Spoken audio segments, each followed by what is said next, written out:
মোহাম্মদ ওয়াসিম আকরামের কাছে যাব। আপনারা রাস্তায় নামছেন, বড় অভিযোগ করছেন মজিদুল বাবু, আসলে কোনো উন্নয়ন হচ্ছে না, পরিকল্পনা করে নাকি আপনাদের পিছিয়ে রাখা হচ্ছে যাতে আপনাদের ব্যবহার করা যায়। ভয়ঙ্কর অভিযোগ। মমতা বন্দ্যোপাধ্যায় তো বলেন যে আমি সংখ্যালঘুদের মাসিহা, আমি তাদের পাশে রয়েছি, আর কেউ নেই, বরঞ্চ অন্যরা সংখ্যালঘুদের ক্ষতি করতে চায়। উনি একমাত্র আপনাদের পাশে রয়েছেন, এটাই তো সবাই ভেবে বসে আছে। বলুন। আমি সর্বপ্রথমে বলতে চাই, আমাদের সব থেকে পশ্চিমবাংলায় যদি সংখ্যালঘুর ক্ষতি করে থাকে মমতা ব্যানার্জি একমাত্র ক্ষতি করেছেন। 2011 সালে উনি যখন ক্ষমতায় আসেন তখন উনি 2012 সালে উনি বলেছিলেন 10,000 মাদ্রাসা দেব। 2012 সালে 10,000 মাদ্রাসা দেওয়ার পরিবর্তে উনি কতটি মাদ্রাসা দেন? 235টি মাদ্রাসা দেন। 235টি মাদ্রাসা দেন, অনুমোদন দেন। 2021 সালে আমাদের সামান্য একটা অনারিয়াম দেওয়া হয়, সেটাকে মাদ্রাসাগুলোকে আনএডেড করে রেখে 6,000, 5,500, 5,000। মুখ্যমন্ত্রীর যিনি বাড়ির কাজের লোক, তিনার স্যালারি কত, তিনার মাইনে বেতন কত?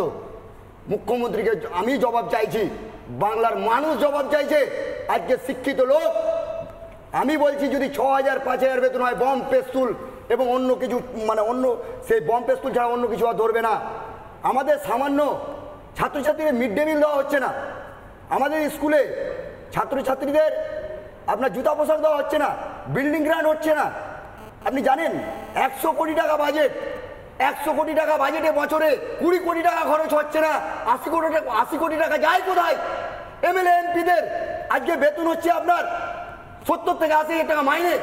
ওরা আবার মানিয়ে যত ঘুষের টাকা, মারিংয়ের টাকা, সাধারণ লোকের যে টাকা লুটপাট করে খায় সেটার হিসাব দিতে পারবেন মমতা ব্যানার্জি?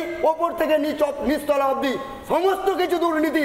সমস্ত সংখ্যালঘুর সমস্ত যুব সমাজকে বলবো, সামনে 26-এর ভোটে মমতা ব্যানার্জিকে দেখিয়ে দেন যে মমতা ব্যানার্জি। আমি রাজনৈতিক স্টেটমেন্ট রাখতে বারণ করব। মোহাম্মদ ওয়াসিম আকরাম, আমার প্রশ্ন হচ্ছে, মোহাম্মদ ওয়াসিম আকরাম, আমার প্রশ্ন হচ্ছে, মমতা বন্দ্যোপাধ্যায় ঈদের মঞ্চে পর্যন্ত গিয়ে দাঁড়িয়ে বলেছেন বিজেপিকে ভোট দেবেন না, আমাকে দিন, কারণ আমি আপনাদের একমাত্র যারা সুরক্ষা দিতে পারবে, আপনাদের বাঁচাতে পারবে, আপনাদের ভালো করতে পারবে। তার মানে উনি মিথ্যে বলছেন? আপনি বলছেন অবশ্যই মিথ্যে বলছেন। সংখ্যালঘুর হাজার হাজার কোটি টাকা উনি তছরূপ করে দিয়েছেন।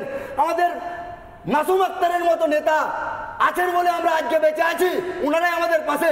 ফিরহাদ আহমেদের মতো যে চোর নেতাদের দাঁড় করে রেখেছে, মুসলমানের কুলাঙ্গার নেতা, তাদেরকে আমরা চাই না। বেশ। নানা ধরনের কন্টেন্ট দেখার জন্য লাইক করুন, শেয়ার করুন আমাদের ফেসবুক পেজ, সাবস্ক্রাইব করুন আমাদের ইউটিউব চ্যানেল। পাশাপাশি অন্যান্য ব্রেকিং নিউজের জন্য অবশ্যই চোখ রাখুন রিপাবলিক বাংলায়।